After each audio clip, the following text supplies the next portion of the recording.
This is Caitlin Hedersheet, the producer of the NCWLIFE magazine. Each week, I'm bringing you a look behind the scenes of the faces, places, and events that make North Central Washington the place we call home. Tune in every weekday for an in-depth look at a new topic each week. From local artists in their studios to businesses breaking barriers that might surprise you and everything in between. Join me on the NCWLIFE magazine right here on the NCWLIFE channel. Welcome to the NCWLIFE magazine. I'm Jefferson Robbins with producer Caitlin Hedersheet. St. Jude's Landing is a new permanent supportive housing facility built by Catholic Charities just south of Lincoln Park in Wenatchee. A 4-story blue and yellow building, the new facility is a welcome sight to those looking for affordable housing in the Wenatchee Valley. We caught up with Brian Ketchum, the director of Catholic Charities Housing Services, to get a tour of the facility, which includes 1, 2, 3, and a few 4-bedroom units. We'll be right back.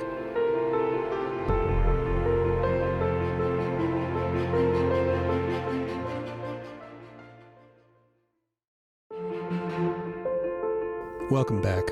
By the end of 2019, Catholic Charities will have over 900 permanent supportive housing units in Central Washington, projects that have been developing for the last 20 years. This facility, located at 1545 South Mission Street, has 67 units, with rents ranging from $214 to $948 a month. Half of the units are reserved for the homeless. Another 22% are reserved for residents with disabilities, and the rest of the units allocated to low-income tenants.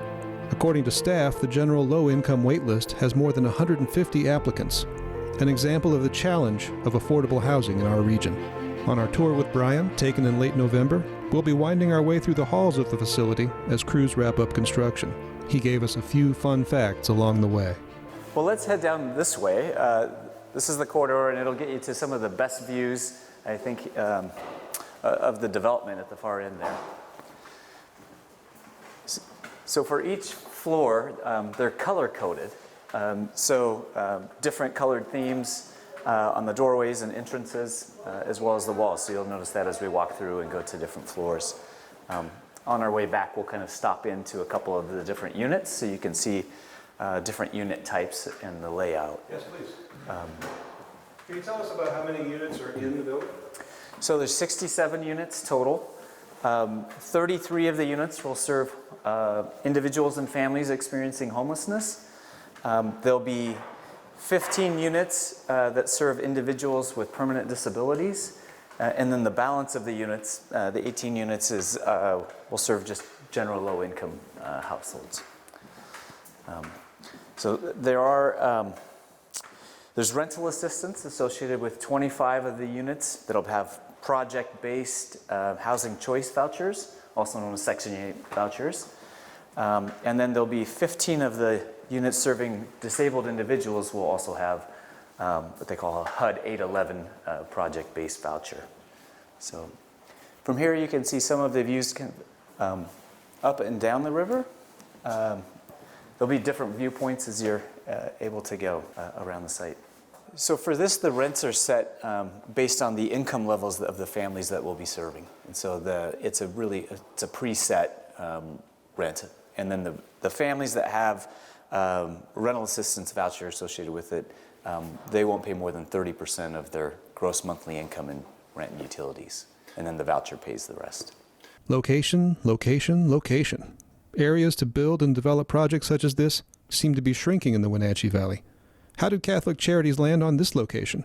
Yeah, finding land that's zoned appropriately in Wenatchee for multifamily housing was very difficult, and took it took over a year to really just locate a site that was going to be suitable and work with the owner. And we were very lucky to find this site. It has just a commanding view that was also available, and the owner was great to work with. And we began that process of applying to funding sources to put this together, which is a combination of both state and local funding sources, and then a program through the Low-Income Housing Tax Credit Program. And that provides the majority of the funding for this. The first stop on the tour is a 2-bedroom unit just about ready for rent. Brian says this facility was built with energy efficiency in mind.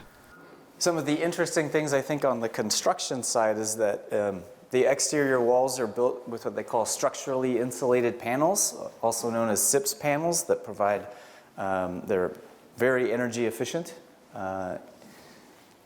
This building itself meets the state's Evergreen Sustainable Development Standard, which is, it exceeds the state's energy code by about 10 or 15%. So that also has a positive impact for the residents. A very clean living environment. We use what they call low VOCs, or volatile organic compounds, that in the materials they don't off-gas. So that kind of new car smell is really associated with off-gassing chemicals. And so it's not Brian's first rodeo when it comes to housing projects. This is his 10th development. This is slightly bigger than what we normally develop. Historically, we've done 50-unit developments, but given the need in this community, we wanted to really maximize the density on the site.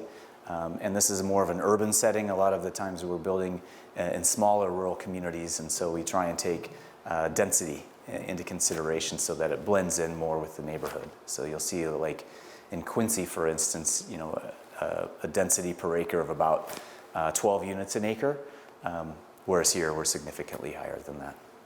Continuing our tour of this floor, we dipped into a unit with a different view. The layouts of each unit are similar to that of a few privately owned apartment complexes in Wenatchee. Well, that's one of the things that we strive for is building apartments where we would want to live in them ourselves, right? And that you can't tell the difference between who's living in the units from any other apartment building. But one of the nice features is we did a sliding door, which helped save space. You'll also note that there's wider turning areas, so we tried to make the units adaptable for individuals that may have disabilities. And so there's a number of counters that are convertible, meaning that you can pull out the shelves and the doors so that you can slide a wheelchair underneath. And so each apartment has the same specifications, or do you have a specific number of apartments that have the ADA accessibility? There's already units that are ADA accessible, and then there's other units that are convertible, so that you can adjust to meet the needs of residents. Well, there's been a significant shortage of affordable housing, I think, across the state and certainly in central Washington for a number of years. But here in Wenatchee, Catholic Charities is the lead agency for mental behavioral health services. And so as we were beginning to have those conversations around what the need is, they were seeing that a lot of the clients that they were serving with mental behavioral health needs were also experiencing homelessness. And so we began from that point of conversation to look at how can we bring affordable housing in connection with the services being provided to provide more holistic solution. And so we began reaching out to partners with the local housing authority, as well as the Women's Resource Center, and looking at what was happening in the community. And as we began digging deeper, you looked at the vacancy rates here in Wenatchee have been, the last few years have been consistently below 1%, which is significantly lower than a healthy market, which is generally 5% vacancy. And so there's this acute need, and we were seeing working families that weren't able to afford homes. And so when we were looking and designing the layout and the unit selection, we intentionally wanted to be able to serve families with children, because we saw the number of kids' bikes parked in the alleyway of the Bruce, for instance, that was really signaling just how many kids were living in a homeless shelter. Catholic Charities has been planning and developing this housing project for the last 4 years. A timeline Brian says is fairly quick for this kind of work. An important aspect of this housing facility is privacy and fulfilling the needs of each tenant. Brian says each category of tenant will be interspersed throughout the building. One of the things that we tried to do, and you'll see, is that we've designated units for homeless individuals and families, but they're interspersed across the different floors. So as a resident or as a tenant, you'd have no idea whether that individual or unit is serving homeless individuals or just general low income. One of the fun things up around the corners, there's a couple of little nooks that have windows, and there'll be a seating area that have nice views up and down the river. So then this is the kind of a corridor area where there the elevators, and there'll be a seating area, and then just a small kind of reading nook.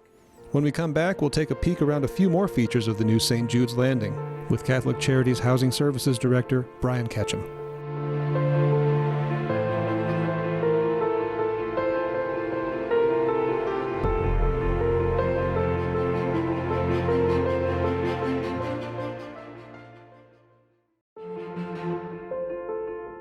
Welcome back to the NCWLIFE magazine.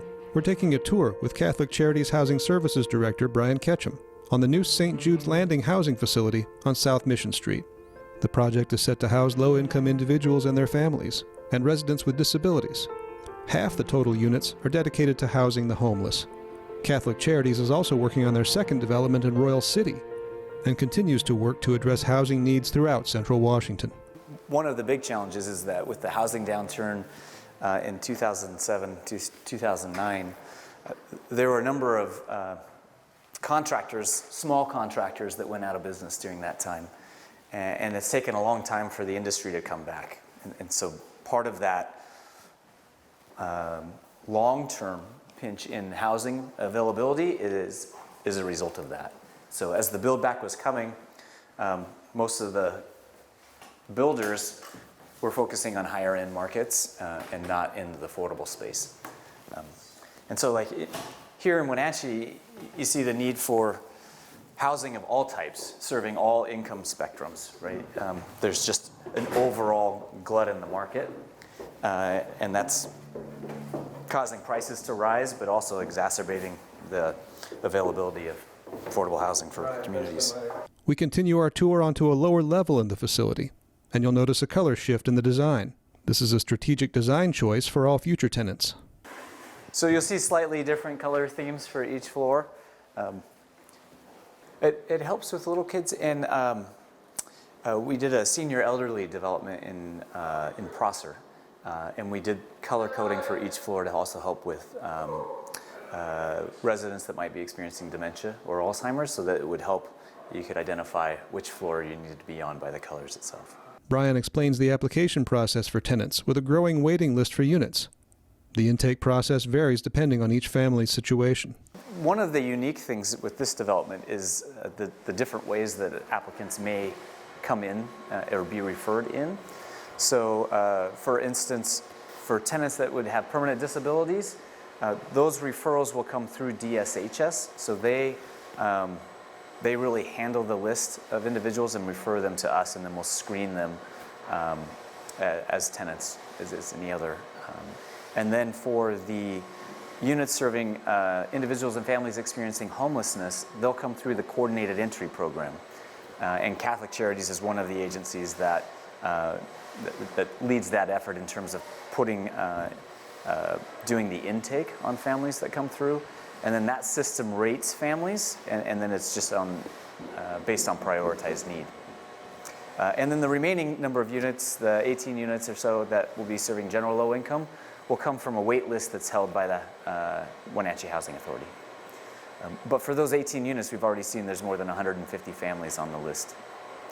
So as long as it takes to build, and as excited as we are to have these 67 units, it really is not even close to meeting the need here in Wenatchee for affordable housing. It's fair to say that your units are all spoken for in one way or another. Yes.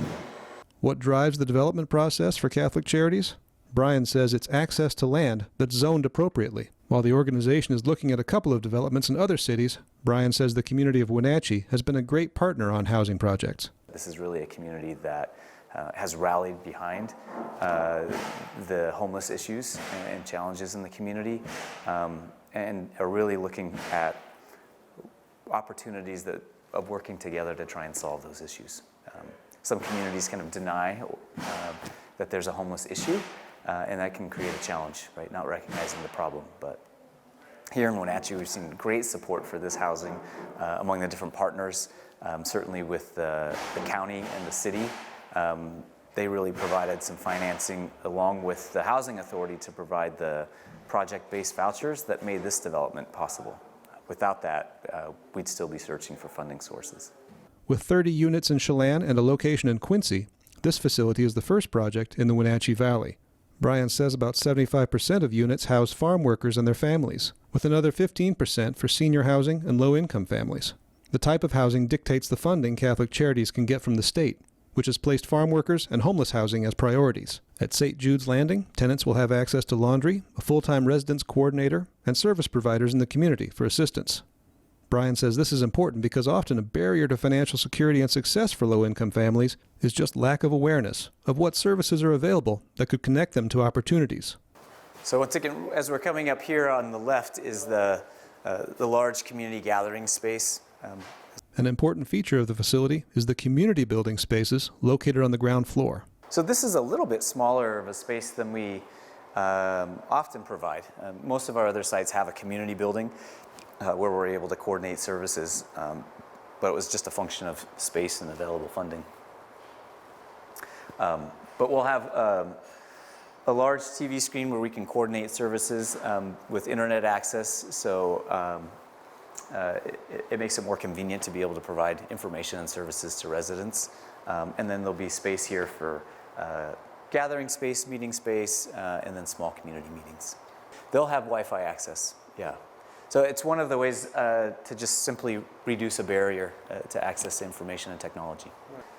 And for our resident services, historically, at our farm worker housing sites, we really focus services on 5 areas of focus, which include health and nutrition, education, crime prevention, community development, and economic opportunities. And we spend about 65% of our services funding focused on education for youth and families. And that really spans from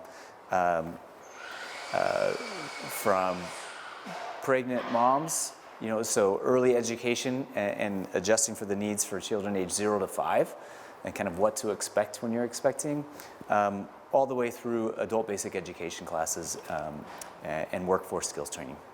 That's one of the hallmark differences for us, is that we continue to walk the journey with families.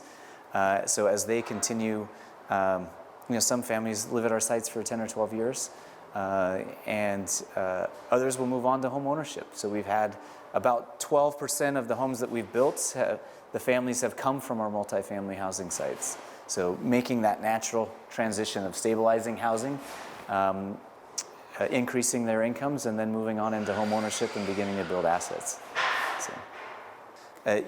So for the last 5 years, we've been tracking graduation rates at our multifamily sites. And we started with 3 housing sites, and now we've expanded and we're tracking. We're able to provide services at 15 of our 23 sites, and we're tracking services, graduation rates now at all 23. But we had an 88% graduation rate this last year, and of those who graduated, 89% went on to some sort of post-secondary education. So whether that's trade school, a community college, or 4-year institution. The crew at St. Jude's Landing is working quickly to wrap up the project and get tenants moved into their new homes. Brian says this project is a unique one in comparison to previous housing projects in Central Washington. I think one of the unique pieces for us is that this is our first development serving, it's a permanent supportive housing, so serving individuals and families experiencing homelessness. So that's a little bit different for us, and we spend a lot of time working with service providers to design and plan around the needs of the residents. So a lot of the features, the security camera, the positioning of the on-site manager's unit, how we designed and funded the services component is very different for us. Once it's up and operating, I think you won't notice that it's here, which is part of the intent, is that it'll just be like any other housing development that's available. But what you'll see on the inside are that lives are changing slowly through being able to access services and just to stabilize people's living situations. That wraps up our tour of St. Jude's Landing on South Mission Street. For more information on Catholic Charities projects or to connect with services, visit their website at catholiccharities.cw.org. I'm NCWLIFE's Jefferson Robbins, with producer Caitlin Hedersheet. To view this episode or previous episodes of the NCWLIFE magazine, visit our website, ncwlife.com, and navigate to the Full Episodes tab, where you'll find all of our programming on demand. Thanks for watching.